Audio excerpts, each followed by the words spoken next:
자, 이번 시간부터 유형자산 보도록 하겠습니다. 자, 제일 먼저 나오는 게 뭐 당연히 유형자산 취득 원가 범위가 어떻게 되는지 그것부터 봐야겠죠. 자, 핵심 이론 봅니다. 자, 검토를 좀 해보겠습니다. 자, 먼저 취득 원가 이제 포함하는 항목, 그 다음에 불포함 항목, 불포함 항목이란 결국 뭐 비용 처리한다 이 얘기죠. 자, 포함 항목. 자, 1번 관세 및 환급 불가능한 취득 관련 세금, 취득세나 등록세 대표적으로 당연히 가산합니다. 그 다음 매입 할인과 리베이트 등을 차감한 구입가격이다. 우리 앞서 재고자산과 동일합니다. 그죠? 자, 주의하실 건 유형자산을 이제 보유 과정에서 취득이 아니라 이미 취득은 끝났고 보유하는 과정에서 어떤 재산세나 그다음 자동차세나 이런 게 나왔다 하게 되면은 당연히 이거는 취득 원가가 아닙니다. 세금과 공과 즉 비용 처리가 들어갑니다. 당연한 얘기고. 그다음 제일 많이 나오는 게 이 말이죠. 경영진이 의도하는 방식으로 유형자산을 가동하는 데 필요한 장소와 상태에 이르게 하는데 직접 관련되는 다음과 같은 원가다. 구체적으로는 뭐 참고사항이긴 하지만은 하나 보면은 유형자산의 매입 또는 건설과 직접적으로 관련해 발생하는 종업원 급여도 취득 원가. 그다음 설치 장소 준비 원가, 최초의 운송 및 취급 관련 원가, 설치 원가 및 조립 원가 다 들어갑니다. 취득 관련이면 취득과 직접 관련됐다 이런 얘기예요. 그다음 유형자산의 정상적 작동 여부를 시험하는 과정에서 발생하는 원가, 일명 시운전비 이렇게 말해. 시운전비. 이놈이 잘 돌아가나 하고 한번 돌려보는 거죠. 취득과 관련돼 있다. 이렇게 정상적인 가동 상태에 이르기까지의 발생된 원가다. 이렇게 보기 때문에 시운전비 이것도 취득 원가에 들어간다. 다만 시제품의 순매각 금액은 자비익 처리하지 않고 당해 원가에서 차감한다. 시제품, 시운전을 하면서 발생된 제품이 나왔습니다. 시제품이 나왔어요. 이걸 팔아먹었어요. 돈이 들어오죠. 요거는 자비익 처리하는 게 아니라 원가로 처리하는 시운전비에서 차감한다. 시제품의 매각 금액.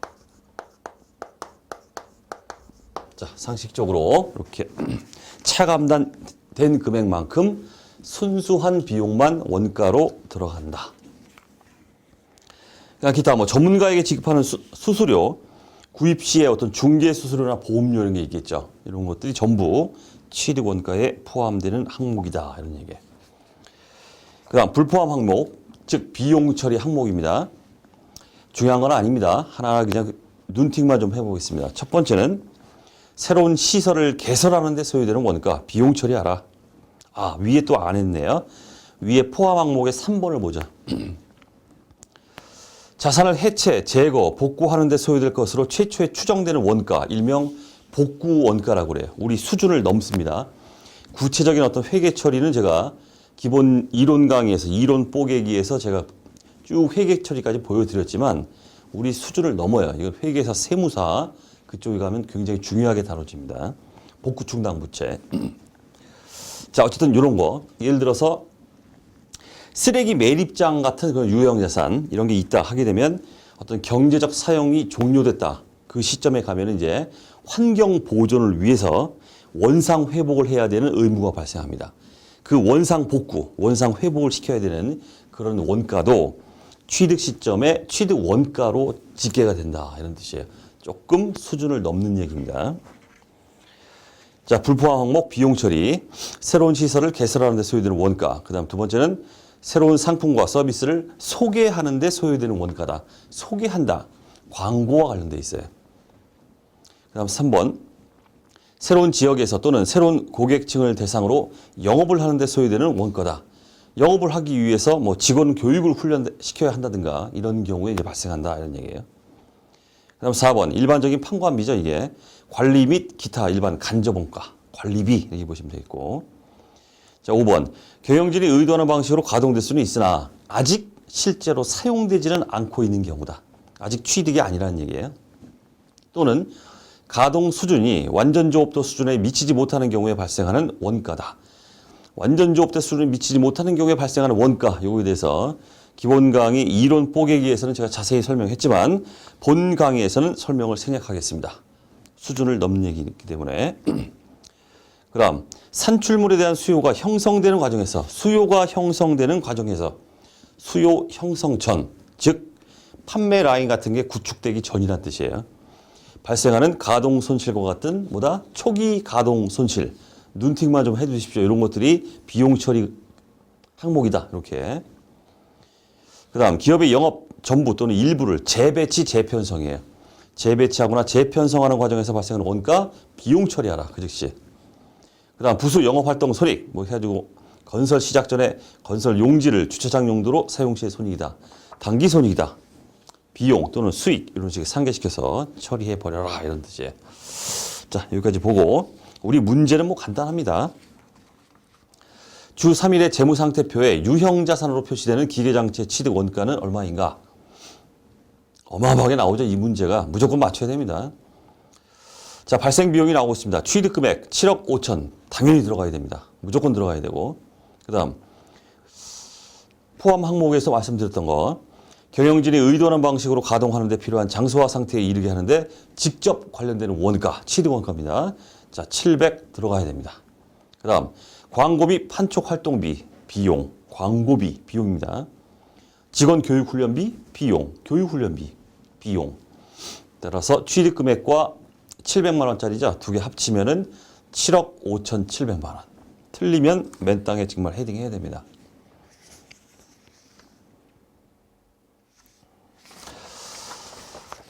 자, 그다음 정부 보조금 회계 처리 보겠습니다. 구체적인 회계 처리를 요구하는 문제는 안 나와요.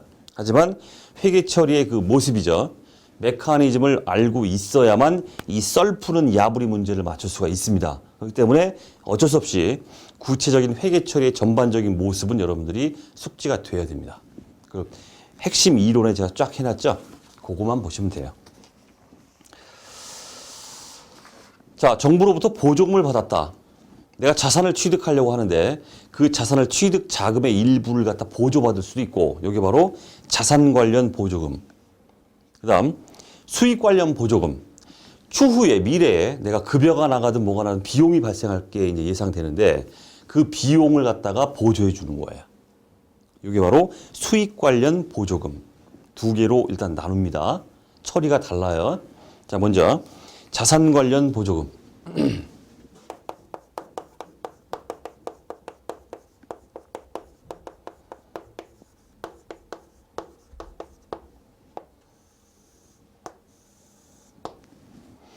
자, 자산 관련 보조금은 두 개의 회계 처리 방법을 사용할 수 있습니다.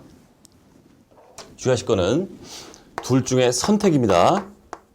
강제하는 게 없어요. 둘 중에서 네 마음대로 선택해라. 어떤 걸 사용해도 상관없다. 첫 번째, 자산 차감법. 그래요. 구입한 자산에서 보조금을 차감하는 형식으로 표시했다가 일정 액션이 일어납니다. 두 번째, 무조건 이연수익법. 부채로 계상해서 일단 이연시켰다가 수익 잡아라. 이런 얘기예요. 자, 자산을 갖다가 구입했다.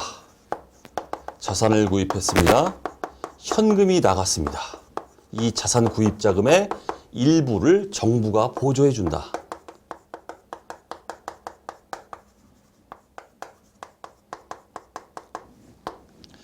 자, 보조금을 현금을 받았어요. 현금을. 자산차감법은 보조금,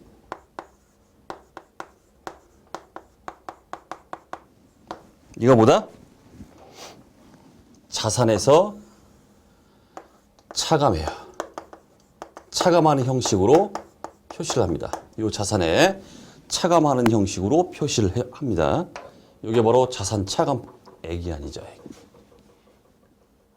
법.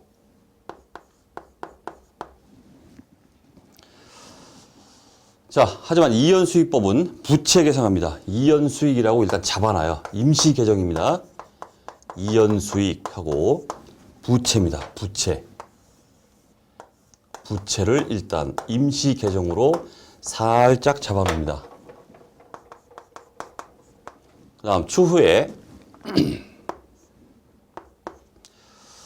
이 자산에 대해서 이제 감가상각비를 계산하게 되는데 정상적으로 감가상각비를 이제 계산해 주면은 얼마가 되겠죠? 감가상각 누계액. 혹시 또 몰라서 강경석 세무사 강의를 엄마 뱃속에 태어나가지고 처음 들었다 하시는 분들은 왜 DEP가 뭐지 이렇게 말할 수도 있을 것 같아요. 저는 그냥 감가상각비를 DEP라고 씁니다. Depreciation 그 약자예요. 누계 그러면은 감가상각 누계액입니다. 자, 똑같이 얘도 감가상각비를 자산에 대해서 잡을 것이다.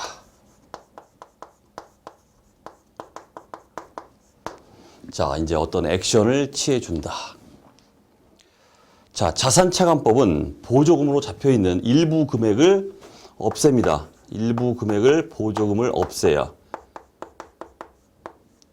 그 다음에 잡힌 감가상각비를 감소시켜줘요. 잡혀있는 감가상각비, 비용을 감소시킨다. 비용 감소는 결국 수익 계산과 똑같아요. 얘는 다이렉트로 이연 수익을 없애주면서 다이렉트로 수익을 잡아버립니다. 보조금 수익이다. 이렇게 찔끔찔끔 받았던 보조금이죠. 보조금을 찔끔찔끔 감가상각시마다 일부를 수익화시킨다. 얘는 어떻게? 비용을 감액시키면서 수익화. 얘는 다이렉트로 수익화. 이 차이입니다. 이게 바로 자산 관련 보조금이 되겠습니다. 어려울 거 없죠? 이게 뭐 어렵습니까? 숙지하셔야 되고. 그 다음 수익 관련. 미래에 일정한 비용의 지출이 예상되는데 그 비용 지출의 일부를 보조받는다. 이런 뜻이에요. 역시 선택입니다. 두 개의 방법 중 네 맘대로 선택해라. 첫 번째, 비용 차감법.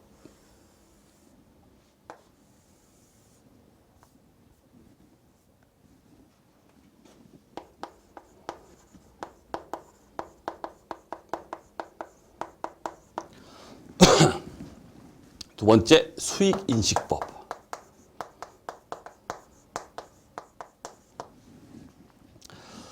자, 똑같이 이제 뭐 자산을 취득하고 그런 게 아닙니다.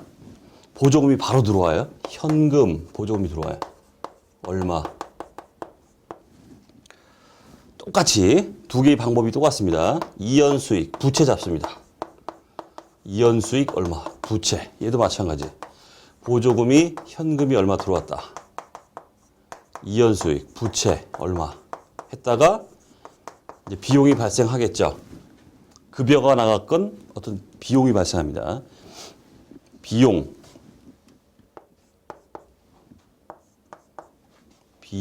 발생했어요. 뭐 급여 예를 들어서 하고 현금이 나갔다. 마찬가지로 비용 현금이 나갔다. 자, 이 시점에서 이제 얘는 어떻습니까? 비용 차감법이라고 되어 있죠? 똑같아요. 얘처럼. 이연수익 임시계정 살짝 없애주시고 비용을 감액시킵니다. 급여를 감액시켜요. 따라서 비용 감소를 통한 수익화. 얘는 어떻다? 얘처럼 다이렉트로 이연수익 없애면서 다이렉트로 보조금 수익을 인식한다. 됐죠? 자, 이렇게 자산 관련 보조금, 수익 관련 보조금 어쨌든 선택입니다. 강제하는 게 아니에요. 둘 중에 하나만 하는 게 아니라 강제하는 게 아니라 둘 중 선택. 됐죠? 자, 요게 전체적인 처리가 되기 때문에 구체적인 처리 방법, 이 금액을 얼마로 계산해야 되느냐 이것보다도 이 메커니즘을 알고 있어야 야부리 문제가 나왔을 때 이걸 갖다가 짚어낼 수 있다는 뜻이에요. 그렇기 때문에 숙지가 돼야 됩니다. 자, 문제. 회사가 지방자치단체 등으로부터 수령한 정부 보조금과 관련된 설명으로 가장 올바르지 않은 것은? 자, 1번. 정부 보조금이란 정의가 나온 거 있어요. 지극히 당연한 말입니다. 상식적으로. 기업의 영업활동과 관련하여 과거나 미래에 일정한 조건을 충족하거나 충족할 경우 기업에게 자원을 이전하는 형식의 정부 지원을 말한다. 정부 지원의 이 정의입니다, 이게. 2번. 정부 지원의 요건을 충족하는 기업이 장기성 자산을 매입한다. 자산 관련 보조금입니다. 자산을 매입, 건설하거나 다른 방법으로 취득하여야 하는 일정한 조건이 있는 정부 보조금을 바로 자산 관련 보조금이라고 한다. 자산 관련 보조금의 정의. 그 다음 3번. 자산 관련 보조금은 이연 수익으로, 어디 갔어요? 여기죠? 요거. 부채. 이연 수익, 부채로 표시하고 자산의 내용 연수에 걸쳐 체계적이고 합리적인 기준으로 단기 손익에 인식할 수 있다. 단기 손익에 인식할 수 있다. 이렇게 돼 있죠. 강제 규정이 아니기 때문에 그렇습니다. 선택하라고 그랬어요. 그러니까 할 수 있다. 이렇게 할 수도 있고 이렇게 할 수도 있다. 할 수 있다. 맞는 말이다. 이런 뜻이에요. 그다음 4번. 4번이 틀렸습니다. 수익 관련 보조금은 이렇게 처리합니다. 자산의 장부금액에서 차감하여 표시하고 자산의 내용 연수에 걸쳐 감가상각비를 감소하는 방식으로 단기 손익에 인식할 수 있다. 어디 눈 씻고 찾아보십시오. 뭐 감가상각비가 뭐 나옵니까 여기에? 없죠? 자산 취득과 관련된 게 아니기 때문에 감가상각비 뭐 이런 거 상관이 없어요. 지금 이 얘기는 뭡니까? 바로 얘입니다. 예. 자산 관련 보조금의 자산 차감법에 대한 설명이에요. 수익 관련 보조금 얘기가 아니라 4번이 틀렸다. 됐죠? 자, 그 다음 감가상각 방법의 적용과 변경. 자, 핵심 이론에 감가상각 요 관련된 거는 뭐 우리가 회계 원리에서부터 너무나 많이 봤기 때문에 기초적인 내용인데, 자, 핵심 이론에 보면 상각 방법을 선택하라 이렇게 돼 있죠. 어떻게? 예상 소비 형태를 가장 잘 반영하는 방법에 따라 감가상각 방법을 정액법이든 정률법이든 뭐든 간에 선택하라. 주의할 거 MVP 나오고 있죠. 감가상각 방법의 변경은 뭐다? 회계 정책의 변경이 아니라 회계 추정의 변경입니다. 회계 정책의 변경은 소급법에 의해서 재무제표를 다 뜯어 고치죠. 하지만 회계 추정의 변경이기 때문에 어떻게 하라? 전진법. 뜯어 고치지 않습니다. 앞만 보고 달려라. 전진법. MVP. 그 다음 감가상각비 계산. 그야말로 기초적인 우리 회계 원리 내용입니다. 자, 가볍게 보면 정액법 어떻게 됩니까? 감가상각비. 취득원가에서 잔존가치 차감하고 나누기 내용연수. 그럼 매년 감가상각비가 똑같죠? 그 다음 정률법. 장부금액에다가 상각률. 상각률은 문제 다 주어져요. 34.5%, 40.2% 뭐 이런 식으로 때려버리면 된다. 그 다음 이중체감법은 일명 정액법의 배법이다 그러죠. 정액법은 나누기 내용연수 하지만은 얘는 뭡니까? 곱하기 2 해가지고 곱하기 2 나누기 내용연수. 다만 대상 금액은 취득원가 마이너스 잔존가치가 아니라 뭘로 갑니까? 역시 정률법과 동일하게 기초 장부금액에 때립니다. 장부금액. 취득원가 마이너스 감가상각 누계액을 뺀 금액, 그 장부금액에 때린다. 그 다음 연수학계법. 취득원가에서 잔존가치 뺀 다음에 요상하게 하죠. 내용연수의 합계분의 내용연수의 역순. 다 아시겠지만 내용연수가 4년이다 그러면 어떻게 됩니까? 4년이다. 1 플러스 2 플러스 3 플러스 4 분의 1차 연도는 역순 4. 다음 연도에 가면은 1 플러스 2 플러스 3 플러스 4 분의 3. 다음 연도는 1 플러스 2 플러스 3 플러스 4분의 2, 1. 자, 이런 식으로 곱해 나가죠. 자, 여기 연수합계법. 자, 문제. 다음 중 2000X2년도 주 3일에 기계장치 A의 감가상각에 대한 설명으로 가장 올바른 것은? 주 3일은 2000X1년에 회사를 설립하고 기계장치 A를 구입하였다. 구입 시점에는 동기계장치를 10년 사용할 것으로 예상하였고 매년 균등하게 소비될 것이라 판단되어 10년의 내용연수를 적용하여 정액법으로 감가상각하였다. 내용연수 10년의 정액법.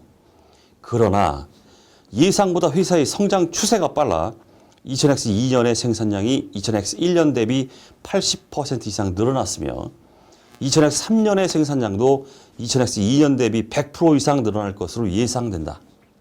이에 따라 기계장치 A의 마모나 손상이 기존 예측치보다 빠르게 진행될 것으로 판단되어 내용연수를 8년으로 변경하고자 한다. 내용연수 변경, 대표적인 회계 추정의 변경입니다. 추정의 변경. 또한 회사는 소비 형태를 보다 잘 반영하는 생산량 비례법으로 감가상각 방법을 변경하고자 한다. 정액법에서 생산량 비례법으로의 변경, 감가상각 방법의 변경, 뭐다?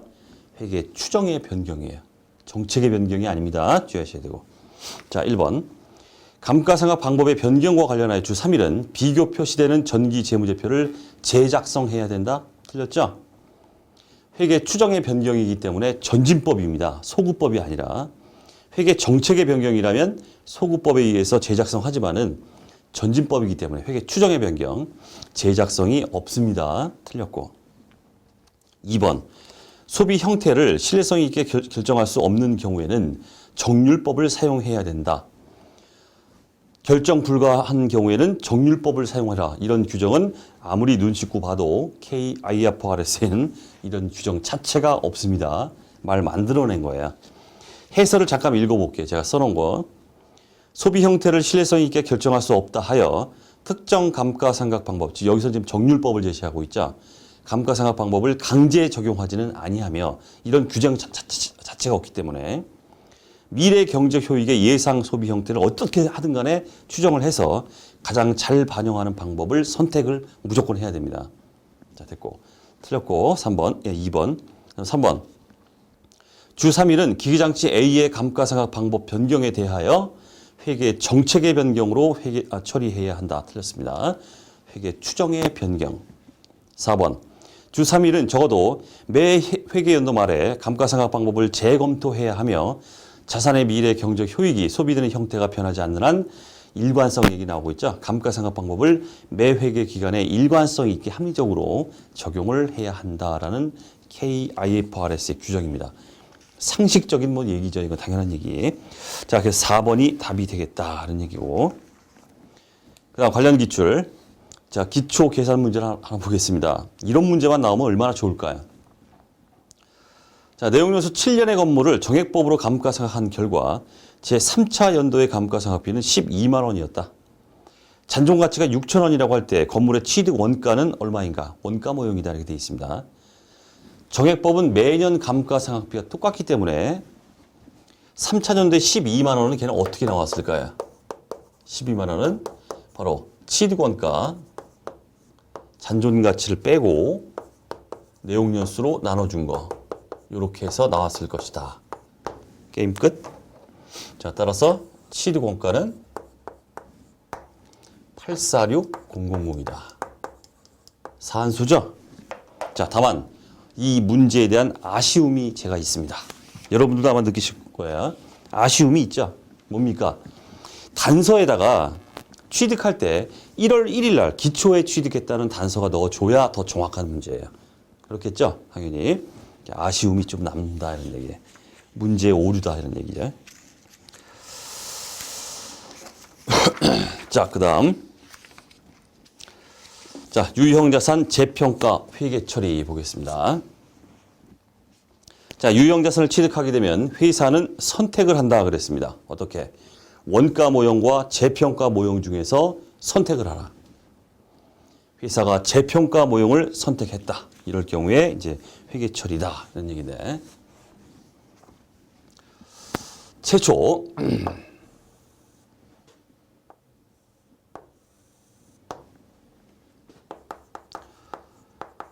취득한 최초 연도에 재평가를 했습니다. 장부 금액과 공정가치를 비교해서 재평가를 해봤더니 공정가치가 커지는 바람에 재평가 증가액이 생겼다.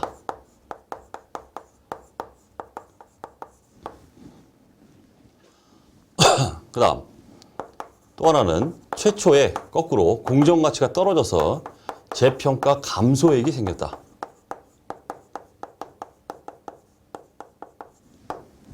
처리. 재평가 증가액이 100원이다. 이렇게 해볼게요. 이게 토지다 해보면 토지 100원을 늘리죠. 그 다음 잡히는 게 재평가 잉여금 이렇게 잡히죠. 100원. 그 다음 재평가 감소액이 역시 마찬가지로 100원이다 해보면 토지 100원이 감소해라. 그 다음 써주는 게 재평가 손실. 자, 우리가 주목해야 될 거는 이게 아니죠. 뭡니까? 얘의 성격이에요. 얘는 어떻게 하라? 자본으로 처리하라. 구체적으로 기타 포괄 손익이다. 단기 손익이 아니란 뜻이에요. 하지만 재평가 손실은 단기 손익으로 처리하라. 단기의 비용이다. 얘는 자본이다. 이걸 우리가 유의해야 된다. 이런 얘기죠. 자, 이렇게 최초의 재평가를 한 후에 다음 연도에 가서 또 재평가를 할 수 있겠죠. 재평가 잉여금을 계상했는데 또 재평가 증가액이 생겼습니다. 그럼 계속 재평가 잉여금 계속 잡아가면 되는 거고, 얘는 뭐 재평가 손실 계속 잡아가면 되는 거고. 그런데 최초에 이렇게 첫 연도에 재평가 잉여금 이걸 계상해 놓은 상태에서 공정가치가 다음 연도에 가서 떨어져 버렸어요. 계산해 보니까 재평가 손실이 나는 상황이다.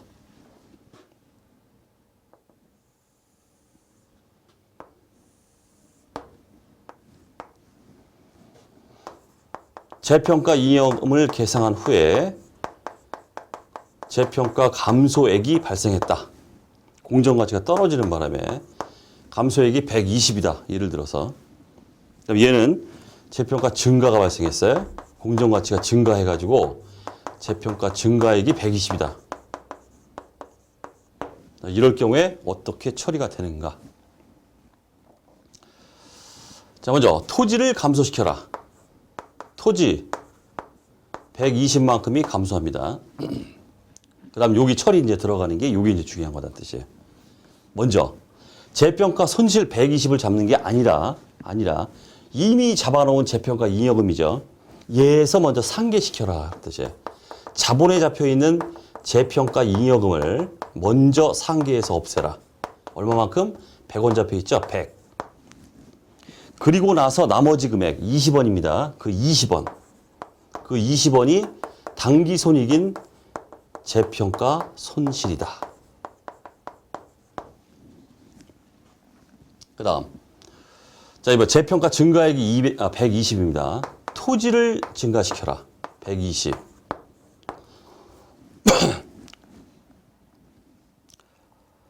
그 다음 전기에 재평가 손실로 잡혔던 금액이 있습니다. 그 금액만큼 단기의 손익으로 잡아라. 재평가 이익이다. 100.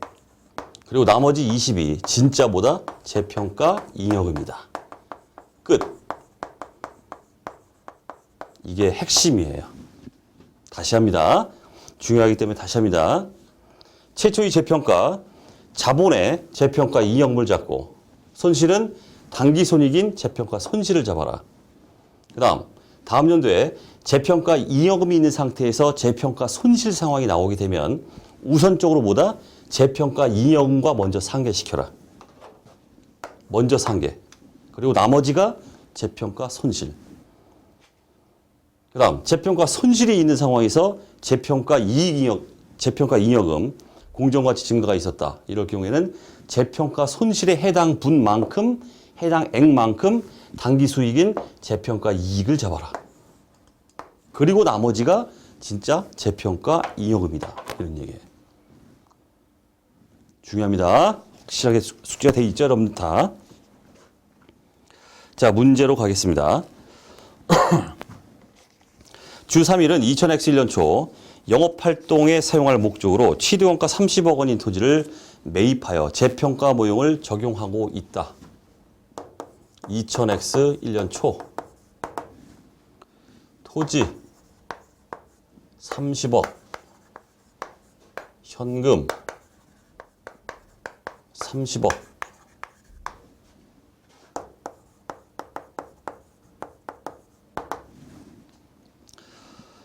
2000X 1년 말 해당 토지의 공정가치는 27억 원으로 추정되어 30억에서 27억으로 떨어졌죠. 3억 원만큼의 재평가 손실이 나오는 상황이다. 이런 얘기예요. 3억 원의 단기 손실을 인식하였다. 재평가 손실 3억. 토지 감액 3억. 문제 없죠? 이렇게 하고 나면 여기까지. 현재 장부 금액이 27억이 돼 있죠. 30억에서 3억 감소. 27억 상황에서 이제 다음 연도에 가면 공정가치가 27억에서 올라갔는지 떨어졌는지 또 봐야 됩니다. 2000X 2년 말. 2000X 2년 말 토지의 공정가치는 36억 원으로 추정된다. 27억짜리가 36억으로 올랐습니다. 얼마나 올랐어요? 얼마였어요? 36억 마이너스 27억 하면은 9억 원만큼 올랐다. 9억. 어떻게 처리가 들어가느냐. 이미 전기에 재평가 손실을 인식한 상황입니다. 따라서 재평가 이익을 그만큼 인식하고 나머지가 재평가 잉여금이에요. 재평가 이익이다.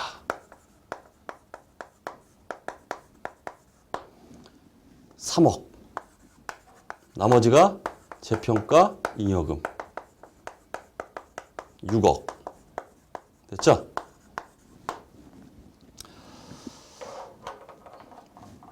자, 우리 문제. 2000X 2년 말 주 3일에 토지에 대한 회계 처리로 가장 옳은 것은? 자, 이걸 묻고 있어요. 요 처리를 묻고 있습니다. 쉽죠? 자, 이렇게 답해 주시면 되고. 그 다음. 재평가 손실이 있는 상황에서 다음 연도 재평가 증가가 있었다. 재평가 손실만큼 바로 이익을 인식하자. 계속 얘기했지만 이게 뭐라고 그랬어요? 단기 손익입니다. 여기까지. 끝. 폭파. 자, 관련 기출 보겠습니다. 재평가의 영향. 주 3일은 유형자산인 토지에 대해 재평가 모형으로 회계 처리하고 있으며 단기 중 토지의 공정가치가 2억 원 증가하였대요. 이러한 토지 공정가치 증가로 인하여 주 3일에 2000X 1년 말 재무상태표 작성 시 기초에 비해 증가하는 항목을 가장 올바르게 표시한 것은 돼 있어요. 첫 번째, 처리를 한번 추정을 해볼게요. 2억 원이 증가했다. 전기에 재평가 잉여금이 있는 상태에서 2억 원 증가했으면 그냥 증가시켜주면 되겠죠. 토지 2억. 재평가 잉여금 2억.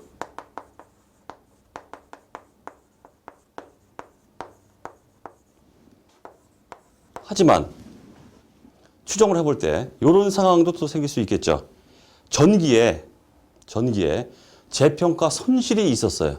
그러다가 지금 재평가 잉여금이 생겼다. 이렇게 볼 수도 있습니다. 토지 2억 해주고 어떻게 합니까? 전기에 재평가 손실을 먼저 없애죠. 재평가 이익을 잡아주죠. 전기의 재평가 손실에 해당되는 만큼 이익을 잡아줘. 그게 얼마인지는 몰라요, 지금. 금액이 안 나와 있기 때문에. 나머지는 재평가 잉여금이다. 둘 중 하나일 겁니다, 분명히. 둘 중 하나일 겁니다. 됐죠? 첫 번째. 어찌됐든 양자를 보시면 토지는 뭐다? 비유동자산. 증가. 얘도 마찬가지. 비유동자산 증가. 그 다음 얘죠. 재평가 잉여금 자본입니다. 자본 증가. 얘는 어때요? 똑같죠. 재평가 이익은 단기 손익이기 때문에 자본의 이익 잉여금을 증가시킵니다. 이익 잉여금도 자본입니다. 자본 증가. 됐습니다. 어쨌든 두 가지 상황을 추정을 해볼 때 똑같은 결과치가 나온다. 이런 뜻이에요. 답은 3번. 비유동자산 그리고 자본 여기에 영향을 미친다. 이런 얘기입니다. 됐죠? 자, 유형자산은 이번 시간 여기까지 하도록 하겠습니다.